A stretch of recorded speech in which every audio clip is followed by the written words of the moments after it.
Hello friends, आज की date है 21 जुलाई 2022 और डेली क्विज के क्वेश्चन एंड आंसर सीरीज में फ्रेंड्स आपका स्वागत है। तो अगर हम बात करें इन क्वेश्चंस की तो डेली सुबह इन क्वेश्चंस को अपलोड कर दिया जाता है हमारे टेलीग्राम चैनल के ऊपर। तो फ्रेंड्स आप वहां जाके डेली सुबह इनको जाके प्रैक्टिस कर सकते हो। इसके अलावा जो भी डिस्कशन वीडियोज़ में जो टॉपिक्स को हम एक्सप्लेन करते हैं उनके बारे में आप नोट डाउन कर सकते हो। आपका जो रजिस्टर है या नोटबुक आपने बनाई है इन डेली क्विज के क्वेश्चन आंसर के रिलेटेड। इसके अलावा फ्रेंड्स हम बात करें, अगर आपको अपनी प्रिपरेशन की अप्रोच से रिलेटेड कोई भी प्रॉब्लम है तो आप हमारे टेलीग्राम चैनल पे या वोल्कन वाईएएस की जो मेल आईडीज़ हैं उनके थ्रू आप हमसे कनेक्ट हो सकते हो। डेली आप आंसर्स भी लिख सकते हो, क्योंकि हमारा मेंस का जो आंसर राइटिंग प्रोग्राम भी चल रहा है वो completely out of free cost पे है, कोई भी उसका चार्ज नहीं है। डेली आपको क्वेश्चन अपलोड किया जाता है। आप बेसिक जो बुक्स हैं, जो स्टैटिक बुक्स हैं जिनको रीड करना इंपॉर्टेंट है फॉर एनी यूपीएससी एस्पिरेंट्स, तो उन बुक्स से आप आंसर्स जो हैं उनका आंसर प्रैक्टिस भी कर सकते हो। तो फ्रेंड्स ओवरऑल कंप्लीट जो यूपीएससी की प्रिपरेशन के लिए आप वोल्कन आईएएस को ज्वाइन कीजिए। और अगर हम आज के डिस्कशन को स्टार्ट करें तो अगर हम बात करें फर्स्ट क्वेश्चन की, तो first question is about the foreign travellers से रिलेटेड है और उसके एसोसिएटेड कंट्रीज से रिलेटेड क्वेश्चन है। तो अगर हम बात करें इस क्वेश्चन की तो फर्स्ट जो ट्रैवलर है उनका नाम है फ्रांसकोइस बर्नियर। ये बेसिकली एक फ्रेंच जो फ्रांस कंट्री है वहाँ से थे। और मार्को पोलो जो हैं इटली से थे, इटली से बिलोंग किया करते थे। Ibn Battuta from the Morocco से थे। इबन बतूता की जो बुक है वो आप कमेंट सेक्शन के अंदर बताना इबन बतूता यहाँ पे आए थे तो उन्होंने कौन सी बुक लिखी थी। तो none is the correct answer friends, कोई भी यहाँ पे करेक्टली मैच नहीं है। अब फ्रेंड्स हम बेसिकली इनके बारे में डिस्कस करते हैं, ये ट्रैवलर्स कब आए और यहाँ पे उन्होंने क्या क्या किया। तो अगर हम सबसे पहले अगर बात करें फ्रांकोइस बर्नियर की, अगर हम बात करें तो Bernier basically during the time of जो शाहजहाँ का जो टाइम था, जो लास्ट फेज था शाहजहाँ का, मुगल एम्परर जो शाहजहाँ थे उनका लास्ट फेज के टाइम में सूरत में यहाँ आते हैं। उसके बाद में ये एक डॉक्टर बाई प्रोफेशन थे, पॉलिटिकल फिलोसफर भी थे, ट्रैवलर भी थे। इन जो उस टाइम में जो सोसाइटी के अंदर जो भी एक्टिविटीज़ होती थी उन सबको रिकॉर्ड किया करते थे। तो सूरत के थ्रू ये इंडिया में आते हैं। तो फ्रेंड्स अगर हम बात करें सूरत की तो आपको पता होगा गल्फ ऑफ खंबात के जो सूरत है सदर्न गुजरात के अंदर में एक सिटी है, तो वहाँ से आते हैं और उसके बाद में शाहजहाँ के कोर्ट में आते हैं और दारा सिकोहा से इनकी दोस्ती हो जाती है। दारा सिकोहा जो एल्डर जो सन थे शाहजहाँ के, तो दारा सिकोहा से उनकी दोस्ती के बाद में दारा सिकोहा की ये स्टोरी ये चलती है कि दारा सिकोहा की वाइफ की तबीयत ख़राब थी और ये डॉक्टर होने की वजह से इन्होंने उनको सही किया था। तो इसकी वजह से दारा सिकोहा इनसे काफ़ी इम्प्रेस होते हैं। तो ये फ्रांकोइस बर्नियर की कहानी है, जो बेसिकली बिलोंग करते थे फ्रेंच से हुआ करते थे। अगर हम बात करें मार्को पोलो की अगर बात करें, मार्को पोलो इटली से थे फ्रेंड्स और यहाँ 1292 के टाइम आए थे। 1292 के टाइम आप देख सकते हो कि जो स्लेव डायनेस्टी है जो, तो उसका टाइम पीरियड तो ख़त्म हो गया था। और बेसिकली इस टाइम में आए थे कि जब यहाँ पे खिलजी डायनेस्टी धीरे धीरे टेक ओवर करेगी।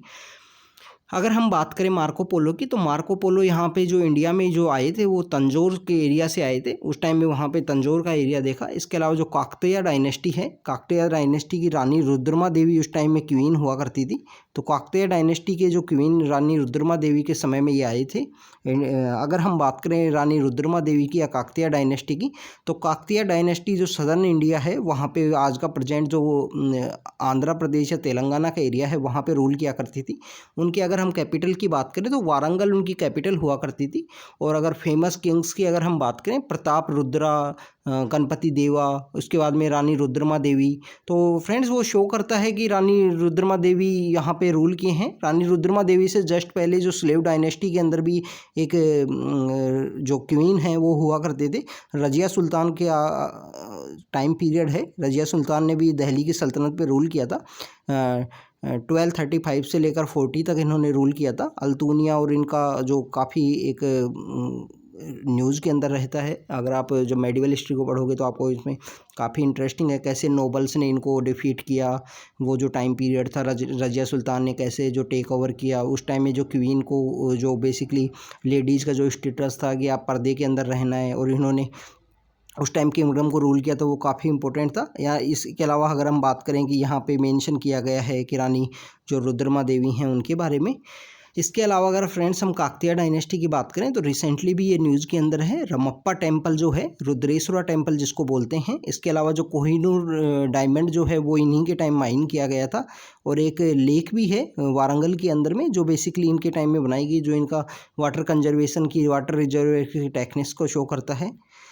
इसके अलावा फ्रेंड्स हम बात करें इब्न बतूता की, तो इब्न बतूता यहाँ पे जब जो तुगलक डायनेस्टी है उसका जब रूल था तो उस टाइम में आए थे इब्न बतूता 1333 में। इनकी जो बुक है उसका नाम है रिहला,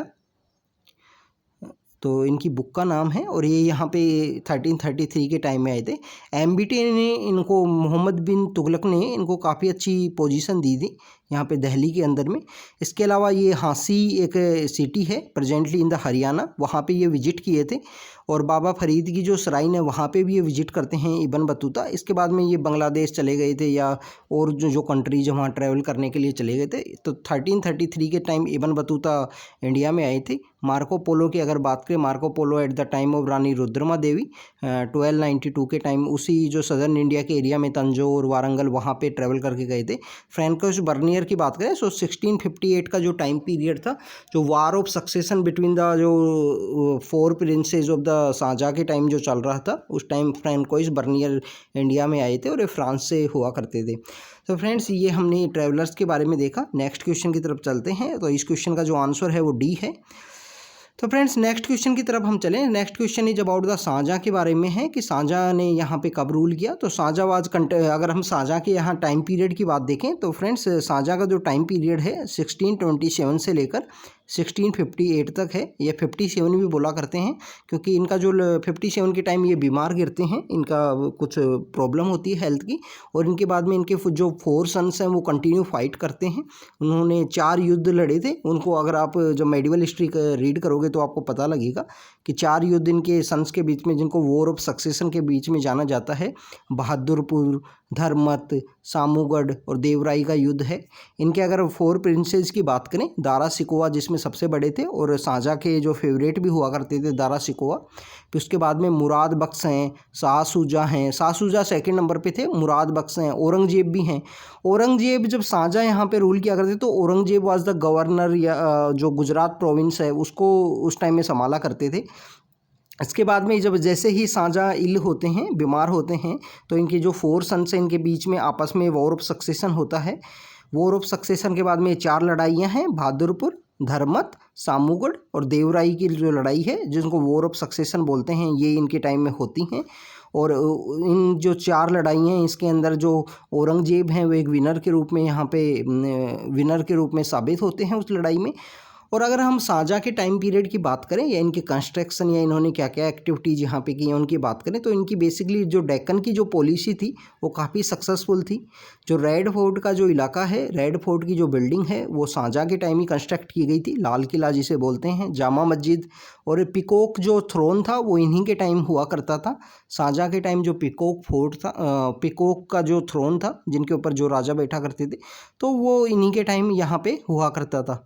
तो ये फ्रेंड्स शाहजहाँ के बारे में है। अगर हम मुग़ल किंगडम्स, मुग़ल के जो मुग़ल पीरियड के जो किंग्स हैं जिन्होंने रूल किया, अगर उनकी बात करें तो मुग़ल पीरियड यहाँ पे जो इस्टेब्लिश होता है वो सबसे पहले बाबर, फिर उसके बाद में हुमायूं के बाद में यहाँ पे आते हैं अकबर के बाद में यहाँ जहांगीर के बाद में यहाँ पे शाहजहाँ, और शाहजहाँ के बाद में फ्रेंड्स फिर से आते हैं यहाँ पे औरंगजेब, सबसे लास्ट हैं। उसके बाद में जो किंग्स हैं, औरंगजेब जो 1658 में इस्टेब्लिश होते हैं यहाँ रूल के लिए और 1707 तक यहाँ रूल करते हैं। और 1707 के बाद में जैसे ही वो औरंगजेब यहाँ पे बीमार होते हैं, और औरंगजेब के बाद में जो किंग्स आते हैं मुग़ल एम्पायर के, जिनको लेटर मुगल्स बोला जाता है, वो काफ़ी कमज़ोर थे, उनके पास इतनी पावर नहीं थी, रिवेन्यूज़ भी इतने नहीं हुआ करते थे। तो ये सब हम मेडिवल हिस्ट्री में फ्रेंड्स रीड करेंगे। अगर वन ऑफ द जो फेमस किंग है जिनके टाइम में जो मुग़ल एम्परर काफ़ी जो पीक के ऊपर पहुंचा, तो वो अकबर का टाइम पीरियड है। तो friends this is all about the Shahjahan हमने रीड किया। जो लुइस 14 है जो फ्रांस के अंदर जो किंग थे, काफ़ी इंपॉर्टेंट नेम है इनका, तो उस इनके कंटेम्प्रेरी हैं। और वॉर ऑफ सक्सेशन इनके लास्ट पीरियड में आता है। इनके जो 4 सन थे उनके बीच में, इनके अलावा जो शाहजहाँ की 3 बेटियां भी थी जिनको जहान आरा जो काफ़ी फेमस है, जिनका जो नाम है जहान आरा। तो फ्रेंड्स ये इस क्वेश्चन का अगर हम आंसर की बात करें तो C1 both 1 and 2 is the correct है यहाँ पे। तो अगर हम नेक्स्ट क्वेश्चन की तरफ चलें, next question is about the Kuno national park से रिलेटेड है, जो 2018 के अंदर इसको नेशनल पार्क को इस्टेब्लिश किया गया। तो ये पूछा है कि ये एक डिस्ट्रिक्ट के अंदर सिचुएटेड है, तो फ्रेंड्स इट इज़ इनकरेक्ट। 2020 का जो प्रीलिम्स हुआ था उसमें डेजर्ट नेशनल पार्क से रिलेटेड क्वेश्चन भी ऐसे ही था। उसमें भी बेसिकली जो डेजर्ट नेशनल पार्क जो वेस्टर्न राजस्थान में सिचुएटेड है उससे रिलेटेड जो क्वेश्चन था उसके अंदर भी ऐसे ही पूछा था यूपीएससी ने, क्या ये नेशनल पार्क एक ही डिस्ट्रिक्ट के अंदर सिचुएटेड है। तो फ्रेंड्स हम बात करें अगर कूनो नेशनल पार्क की, तो कूनो नेशनल पार्क जो बेसिकली मध्य प्रदेश का जो ग्वालियर का रीजन है वहाँ पे सिचुएटेड है। तो श्योपुर और मुरैना दो डिस्ट्रिक्ट हैं जिनके अंदर ये लोकेटेड है। ये जो part of wet evergreen forest, wet evergreen forest तो वेस्टर्न घाट, अंडमान निकोबार और नॉर्थ ईस्ट वाला जो एरिया है वहाँ पे मिलते हैं, और वेस्टर्न घाट का भी वेस्टर्न पार्ट जो है वहाँ पे ये जो क्लाइमेटिक जो कंडीशन है, अगर हम बात करें कूनो नेशनल पार्क की, तो यहाँ पे ड्राई डेसिडियस फॉरेस्ट मिलते हैं। ड्राई डेसिडियस की अगर हम बात करें, ड्राई डेसिडियस नाम है, तो 70 to 100 सेंटीमीटर यहाँ पे इनका जो रेनफॉल का जो पैटर्न है 70 to 100 सेंटीमीटर यहाँ रेनफॉल होती है। और ड्राई डेसिडियस में फ्रेंड्स आपने देखा होगा कि जैसे ही समर आती है तो प्लांट्स अपनी जो लीव्स हैं उनको छोड़ देते हैं, उनको लीव कर देते हैं। तो ये हमारे नेशनल पार्क से रिलेटेड है। अगर हम बात करें कि जो लोइन का रीइंट्रोडक्शन जो प्रोग्राम था 1990 में जो लोइन से रिलेटेड जो स्टार्ट हुआ था वो इसी नेशनल पार्क से हुआ था। अभी रिसेंटली चीता से रिलेटेड भी है फ्रेंड्स यहाँ पे, तो काफ़ी इंपॉर्टेंट है, कंटिन्यू न्यूज़ के अंदर है। आपको नेशनल पार्क्स, रिवर्स इनके बारे में या पीक हो गई इनके बारे में पता होना चाहिए।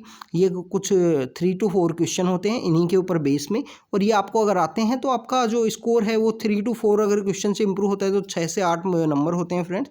तो अगर आप 90% नंबर भी स्कोर कर रहे हो और अगर आपके 3 क्वेश्चन सही होते हैं तो आप 96, 98 करते हो, और जो प्रीलिम्स के लिए 98, 100 इसके आसपास का स्कोर अगर आपका टॉप से 10 नंबर ऊपर हो तो आप इन द सेफ जोन हो कम्प्लीटली।